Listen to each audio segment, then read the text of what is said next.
Hello, my name is Preimesberger. I'm a PhD student at Bootcamp Plus, a non-profit research company for renewable materials in Austria. I'd like to shortly introduce you to a topic I'm currently working on, the influence of size and temperature on the autoignition characteristics of solid wood.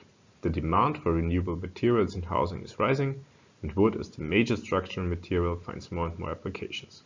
With rising sizes of wood members, the probability of these structures to ignite already at low temperatures might rise. By combining novel testing methods at a large scale with data from small-scale experiments, we are trying to identify the influence of the size of a wooden cube on its probability to ignite. For this study, we combined data from simultaneous thermal analysis with ignition experiments on 4 different sized wood cubes at 5 different isothermal temperatures. The experiments were conducted with solid spruce wood, and the used temperatures were picked to show that only small variations in the size can lower the autoignition temperature to temperatures below 300 degrees Celsius. Monthly experiments were done as followed.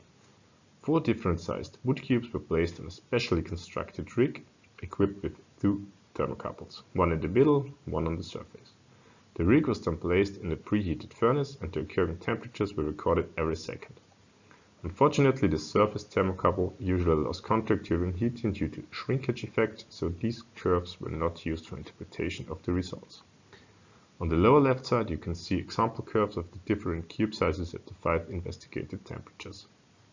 At 240 and 270 degrees, the heating of the cubes is lower compared to the cubes at temperatures over 300 degrees.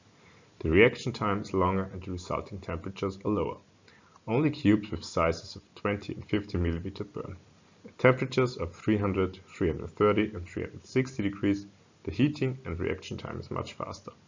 Only the 5 mm samples don't ignite at 300 and 330 degrees. At 360 degrees Celsius, all samples ignite and burn. Looking closer on the heating of the samples to peak temperatures, short isothermal phases at approximately 360 degrees can be seen in almost all curves, but are more pronounced at higher temperatures and bigger sizes. Compared with SDA measurements, these temperatures range is also the range where changes in the mass loss are occurring. Volatilization has ended and the slow oxidation of pyrolyzed products started. In the monthly experiments, these isothermal phases might occur because all arising energy is consumed by the pyrolysis reactions. Concluding, primarily bigger samples tend to ignite at lower temperature, and the main influencing factor is the bigger surface. In the future, we will try to include mass loss measurements and bigger samples, and even lower temperatures will be part of our investigations. Thank you for your attention.